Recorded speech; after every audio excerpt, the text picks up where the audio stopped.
So here we are. Welcome to our page on yatradio.com. I'm Bob Walker, and this is a video Yat Chat. And tonight we're going to have our first one as a split screen interview. And, our guest tonight is none other than my old radio buddy. Yep, the old huckster himself, Sergeant T-Ben Boudreaux. And he's going to be here in just a second or two here.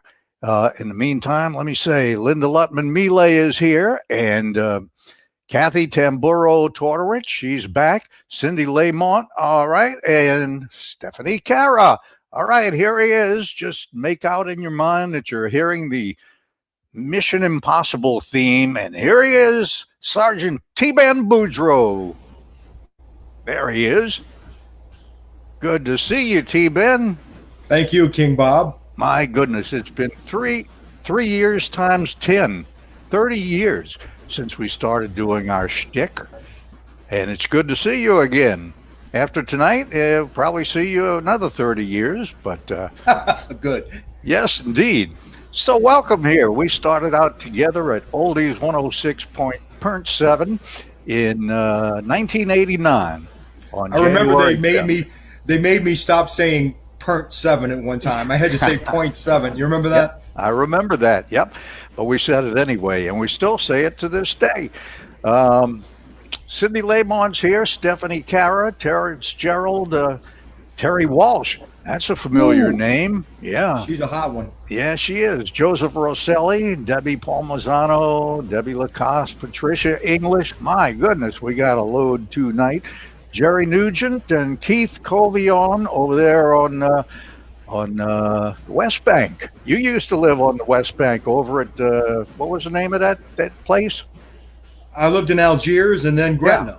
Yeah. And just from what you've just read, we already have a bigger audience than the Democratic National Convention. So this is great. You something, T. You something. No, what I was thinking of, that big complex you looked. Park Fontaine. Park Fontaine, that was it. With didn't you have Robert Fontella as part of the Murphy gang or something? Who were those guys that you used to Murphy and the Hancock gang. Yeah. Yeah. We're still friends after all these years. He was a fan and he showed up at a remote and we hit it off, and here it is 30 plus years later and we're still tight. You're cheap. It doesn't take much to bring your friendship over. Yeah. All right. Let's see here. So what we got here? Well, you're broadcasting from the old city ice house where Morgus used to work, but now he's retired, and you're living up there and doing your broadcast from there on WTIX-FM every morning. What times do you do your comedy bits? Well, let's just say it airs at 6:40 a.m. and then 8:10 a.m. and then 9:40 a.m. Good. Monday through Friday. Yeah. Well, we got a lot of people that listen to you here. Cheryl Andrews Falgout, she's from New Orleans. She grew up in Carrollton, and she's over in Houston. And she's hoping that one of those hurricanes don't come her way, and we hope so too. Sandra Thornton is here. Well, King Bob, I'd rather the storm hit Houston than here, right? Right? I mean, when Katrina hit Houston, afterwards it was obvious that with all the thugs and all the criminals who went to Houston, it would have been better had Katrina actually hit Houston. They would have been better off. But you can't control these things. You can only say your prayers, and that's that. Yep, that's that. Mike Jennings is here. I'm hoping that a hurricane, because this Marco turned out to be a real flop, right? And Marco, I think we're through with Marco, and then we have Laura coming, and we just need one more hurricane before the expiration date on my Vienna sausage. He's serious, folks. Believe me. It's probably in the closet next to all your booty from the remotes. Yeah, you got to watch how you use that word these days. But I bought twice as much Vienna sausage for 2 hurricanes, and here I am stuck with a surfeit, So, well, it's the Lord's will. Oh, yes, it is. Mike Jennings is here, Frank Dunawar, and Ray Fisher Tony, he was with us on WTIX, the Mighty 690. He's up in Mississippi now. Stephen Joubert is here. Judy Walker, oh yeah, Judy's walking. Yeah. She takes her walk this time of the day, and her name changes to Judy's Walking. And Bayou Bell is here too. She's over in Lafayette. So you guys get your umbrellas out. Looks like for tomorrow. We're going to jump over a snake apparently. But anyway, T-Ben, what's going on with your good friend Jay Leno these days? We don't hear much from him. Well, funny you should bring him up, King Bob, because Jay Leno is one of a handful of celebrities who has come to the defense of Ellen DeGeneres. Yeah. You know, she's been under fire lately, but Jay Leno's standing behind her. You know, Jay met Ellen when she was first starting out as a stand-up, and he took her under his chin. Long way to go for that, yeah. Yeah, you still got it though. But anyway, I hope you didn't mind when I was introducing you that I referred you as the old huckster. Remember? No, that's okay. Huckster is a person who sells everything. Yeah, I'm a huckster. Actually, you know, King Bob, I endorse many products on the air, including Tony Mandina's Red Gravy, which is excellent. You don't have to be a huckster to push that, and the Happy Italian Pizzeria, and so on. So I'm a huckster, but I'm a sincere huckster. Speaking about the Happy Italian, how's what's the name of the chef over there? He's a good cook. Chef Lenny. Yeah, Chef Lenny. He's got some good food over there. And that's right by what's that church? Saint Rita, Saint Matthew. Saint Rita. Saint Rita. Yeah, it's just about across the street from it. So anybody who wants some good Italian food, man, go over there to the Happy Italian. You'll make that Italian Lenny happy. I know that. Tell him T-Ben sent you. Yeah. Yep. And T-Ben will get his next meal for free. So be sure to mention T-Ben. All right. So we got to throw in a few milestones in our careers here as we only worked together for about 4 years, but it seems like a lot of people still seem to remember us on Oldies 106.7. So we'll bring back some of our memories here, like the time that we got booked to go to the fair over at De La Salle. I don't remember what occasion the fair was, but it was a regular fair in the schoolyard and everything. And we were supposed to get on the stage and do some stuff. And Lindy Boggs was there with us. Now, she was in Congress at the time. And the guy who booked us brought us over to Lindy Boggs and introduced us. And you said, Lindy Boggs, oh, yeah, I think I've heard of you. Is she still with us, something. Huh? No. She's gone. But when you said that, I just, oh, God, he's telling Lindy Boggs that. So, right. So, we had a cast of characters. How's old Stumpy Boy doing these days? Oh, Stumpy Boy, the one-eyed, one-eared, boneless, toothless traffic wonder dog. Well, you know, sad you would bring that up, King Bob, because that stupid boy was chasing after the garbage truck just the other day, and for it was an act of God, but the truck backed right over him, flat as a pancake. You know, I'm trying to fluff him up again. He's still breathing, you know, but he's still living, huh? He's seen better days. Well, why don't you tell him to go get you something? Stumpy boy, go fetch your big daddy heaping help on liver cheese with mashed bananas and a large glass of clam juice. All right, and of course we had the fat lady. Remember the fat lady? Oh, I'll never forget that fat lady. Yeah, the show wasn't over until the fat lady sang, and boy, she would sing, and that would mean it was time for us to get off of duty and go downstairs to the bar in the lobby of the building where Oldies 106.7 studio was. Were you there when that barmaid threatened to kill me and she threw a bottle at me? Yeah. Mm-hmm. For no reason, man. No reason at all. Well, she apparently wasn't a fan. So I get that a lot. So I see you have your trademark on here, the coonskin cap. Yeah, you remember Yeah. when the PETA people started to give you a hard time because they thought you killed a cocoon to make that hat? Well, I didn't kill it myself, but they had a point. But I didn't remember that until you told me backstage. But I used to get a lot of hate mail from animal rights people, and then just malcontents and weirdos, and a lot of fan mail too. Back when mail was the thing. T-Ben, in case people don't know it, he one of his favorite targets was Dorothy Mae Taylor. And she got so PO'd at this, she started recording T-Ben and me every time he gave a report, just waiting for him to mention her name and put her in some movie or something. And how'd that ever turn out? I heard she wanted to sue us, but I'll tell you that would not have flown these days. No. There was some very politically incorrect and inappropriate humor there, but I don't regret it. We had laughs, man. We did. And we had our regular gangs that we'd give tribute to when we. I don't know when you had time to do traffic. Really, we had so much bull crap going on.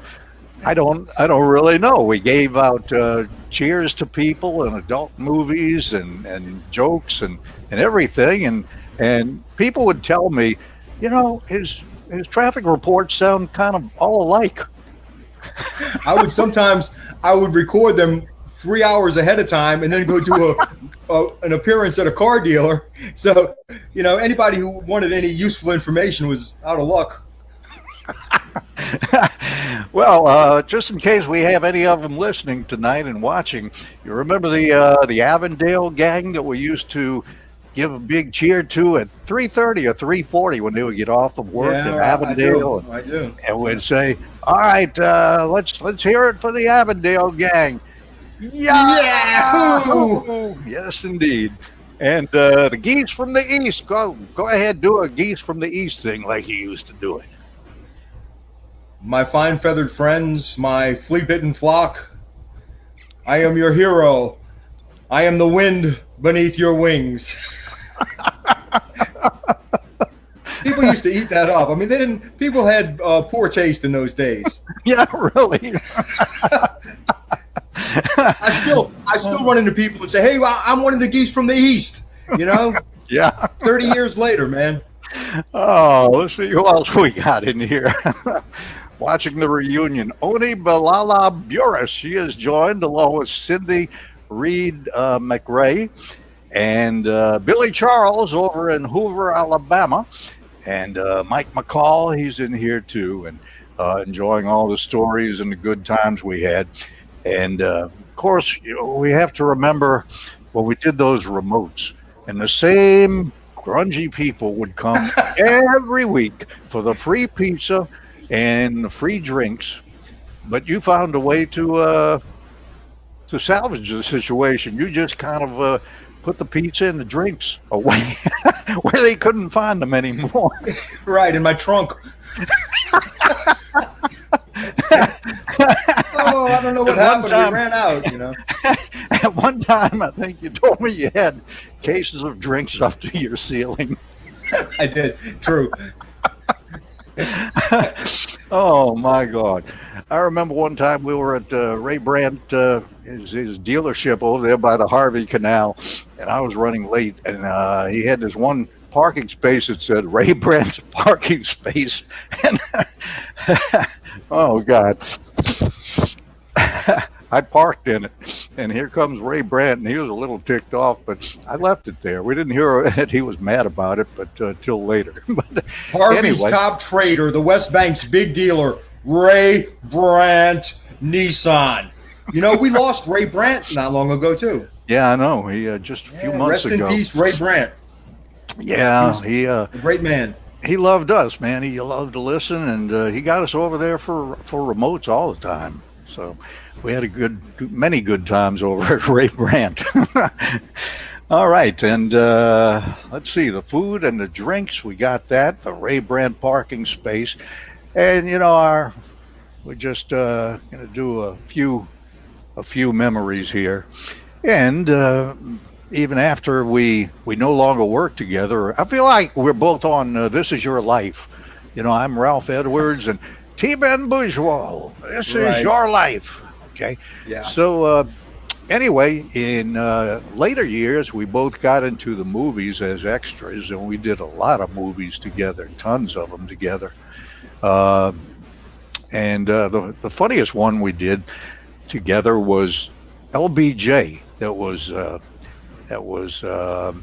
produced by that foul mouth idiot. What's his name? Rob. Meathead. Yeah, Meathead. He was the one. Oh, what a vulgar guy, man! He was cursing and cursing, and oh my lord. But anyway, we had to do two shots that day, and we were reliving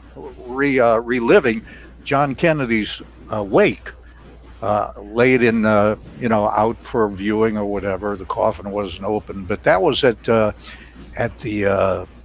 gym over there by the Ilario Center, I believe it was. Right. Yeah.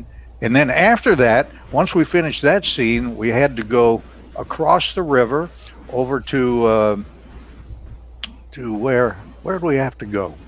I forget. But anyway, that was our We two went from locations that day.